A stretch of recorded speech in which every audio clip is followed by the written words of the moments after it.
ಹಲವು ಕರ್ಮಗಳಿಗೆ ಹವಣೆ ಎರಡಾಚಮನೆ, ಮಲಮೂತ್ರ ವಿಸರ್ಜನಕ್ಕೆ ಮಾಡು ಮೂರಾಚಮನೆ.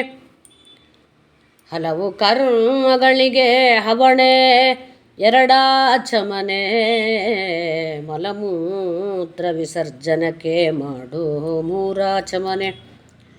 ನಲಿದೆ ಉಂಡ ಮ್ಯಾಲೆ ಮತ್ತೆ ಮಾಡು ನಾಲ್ಕಾಚಮನೆ, ಲಲನೆಯರ ಸಂಘಕ್ಕೆ ಮಾಡು ಐದಾಚಮನೆ.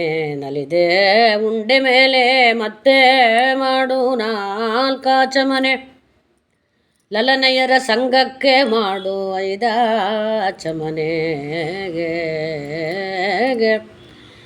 ಅಲ್ಲಿಂದೊಲಿವನು ಪುರಂದರ ವಿಠಲ ಆಚಮನವನು ಮಾಡೆ, ಅಲ್ಲಿಂದೊಲಿವನು ಪುರಂದರ ವಿಠಲ, ಅಲ್ಲಿಂದೊಲಿವನು ಪುರಂದರ ವಿಠಲ ಆಚಮನವನು ಮಾಡೆ, ಆಚಮನು ಮಾಡೆ, ಆಚಮನವನು ಮಾಡೆ.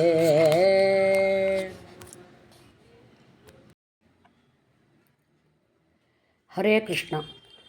ಇದು ಪುರಂದರದಾಸರು ನಮಗೆ ಆಚಮನ ಎಷ್ಟೆಷ್ಟು ಮಾಡಬೇಕು, ಯಾವ ಯಾವ ಕಾಲದಾಗ ಅಂತ ಹೇಳಿಕೊಟ್ಟಿದ್ದಾರೆ. ಹಲವು ಕರ್ಮಗಳಿಗೆ ಹವಣೆ ಎರಡು ಆಚಮನೆ.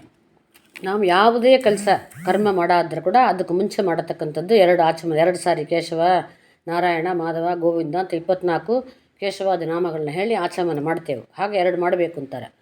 ಮಲಮೂತ್ರ ವಿಸರ್ಜನೆಯಲ್ಲಿ ಮಾಡು 3 ಆಚಮನೆ. ಮಲಮೂತ್ರ ವಿಸರ್ಜನೆ ಮಾಡಿಕೊಂಡ ಮೇಲೆ ಕೈಕಾಲು ತೊಳ್ಕೊಂಡು 3 ಸಲ ಆಚಮನ ಮಾಡಬೇಕು ಅಂತಾರೆ. ನಲಿದೇ ಉಂಡ ಮೇಲೆ ಮತ್ತೆ ಮಾಡು 4 ಆಚಮನೆ. ಊಟ ಮಾಡಿದ ಮೇಲೆ 4 ಸಲ ಮಾಡಬೇಕು ಅಂತ ಆಚಮನೆ. ಲಲನೆಯರ ಸಂಘಕ್ಕೆ ಮಾಡು, ಗಂಡ ಹೆಂಡತಿ ಸೇರಿದ್ದರೆ ಅದಕ್ಕೆ 5 ಸಲ ಮಾಡಬೇಕು ಅಂತ ಆಚಮನೆ. ಹಾಗೆ ಆಚಮನ ಮಾಡಿದೇವಂತಂದರೆ ಅಲ್ಲಿಂದ ಅಲ್ಲಿ ಒಲಿವನು ಪುರಂದರ ವಿಠಲ. ಆಗಲೇ ಒಲಿತಾನಂತ ಪುರಂದರ ವಿಠಲ ನಮಗೆ ಭಗವಂತ ಶ್ರೀಹರಿ ನಮಗೆ ಒಲಿತಾನಂತವನು. ಯಾಕಂತಂದ್ರೆ ಒಂದು ಹಾಡು ಒಳಗೆ ಗುರುಗೋಪಾಲ ದಾಸರು ಹೇಳ್ತಾರೆ, ಆಚಮನ ದೇಹವೇ ಭವನ ಅಂತ ಹೇಳ್ತಾರೆ. ನಾವು ಎಷ್ಟೆಷ್ಟು ಆಚಮನ ಮಾಡ್ತೇಮೋ ನಮ್ಮ ದೇಹ ಬಂದು ಭವನ ಆಗತ್ತಂತ, ಗುಡಿ ಆಗತ್ತಂತ. ಒಳಗೆ ಭಗವಂತ ವಾಸ ಮಾಡೋ ಕಾರಣ ಈ ದೇಹವಾದ್ದು ಭಗವಂತ ವಾಸ ಮಾಡತಕ್ಕಂಥ ಒಂದು ಭವನ. ಆ ಗುಡಿ ಚೆನ್ನಾಗಿ ಶುದ್ಧವಾಗಿ ಒಂದು ಪ್ರಸಿದ್ಧಿಯಾಗಿ ಇರಬೇಕು ಅಂತಂದರೆ, ಸಾನ್ನಿಧ್ಯವೇ ಇರಬೇಕು ಅಂತಂದರೆ ಆಚಮನ ಮಾಡಬೇಕು ಅಂತಾರೆ. ಎಷ್ಟೆಷ್ಟು ಆಚಮನ ಮಾಡ್ತೇಮೋ ಅಷ್ಟಷ್ಟು ನಮಗೆ ಈ ದೇಹ ಶುದ್ಧಿ ಆಗತ್ತಂತೆ. ಆಚಮನಗಳು ನಾಮಸ್ಮರಣೆ ಮಾಡ್ತೇವೆ 24 ನಾವು ಹೇಳ್ತೇವಲ್ಲ, ಅದರಿಂದ ಆ ಆಚಮನ ನಮ್ಮ ದೇಹನ ಶುದ್ಧ ಕೊಡ್ತಂತಾರೆ. ಅದರಿಂದ ಆಚಮನ ಮಾಡೋದಂಬ ತುಂಬ ವಿಶೇಷ. ಇದಕ್ಕೆ ಹಣ ವೆಚ್ಚಲ್ಲ, ಕಾಸು ವೆಚ್ಚಲ್ಲ.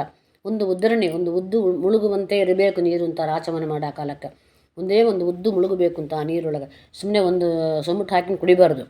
ಹಾಗೆ ಮಾಡಿದೇವಂತಂದರೆ ಭಗವಂತ ಪುರಂದರ ವಿಠಲ ನಮಗೆ ಅಲ್ಲಲ್ಲಿ ಆಚಮನ ಮಾಡಲಕ್ಕೆ ನಮಗೆ ಒಲಿತಾನಂತ. ಒಲಿಲಕ್ಕೆ ನಮ್ಮ ದೇಹ ಶುದ್ಧ ಆಗುತ್ತೆ. ದೇಹ ಶುದ್ಧ ಆಗಲಕ್ಕೆ ಬುದ್ಧಿ ಶುದ್ಧ ಆಗುತ್ತೆ. ಬುದ್ಧಿ ಶುದ್ಧ ಆಗಲಕ್ಕೆ ಭಗವಂತನ ನೆನಪು ಬರುತ್ತೆ. ಭಗವಂತನ ನೆನಪು ಬಂದರೆ ಅವನ ಸ್ಮರಣ ಆಯ್ತಂದರೆ ಅವನ ಮೇಲೆ ಭಕ್ತಿ ವಿಶ್ವಾಸ ಇದೆಲ್ಲ ಕೊಟ್ಟು ನಮಗೆ ಜ್ಞಾನ ಕೊಡ್ತಾನೆ, ಭಕ್ತಿ ಕೊಡ್ತಾನೆ, ವೈರಾಗ್ಯ ಕೊಡ್ತಾನೆ, ಕೊನೆಯ ಮುಕ್ತಿ ಕೊಟ್ಟೇ ಕೊಡ್ತಾನೆ ಎಂಬುದು ನಿರ್ಧಾರವಾದ ವಿಷಯ ಅಂತ ಹೇಳ್ತಾರೆ. ಹರೇ ಕೃಷ್ಣ. ಕೃಷ್ಣಾರ್ಪಣಮಸ್ತು.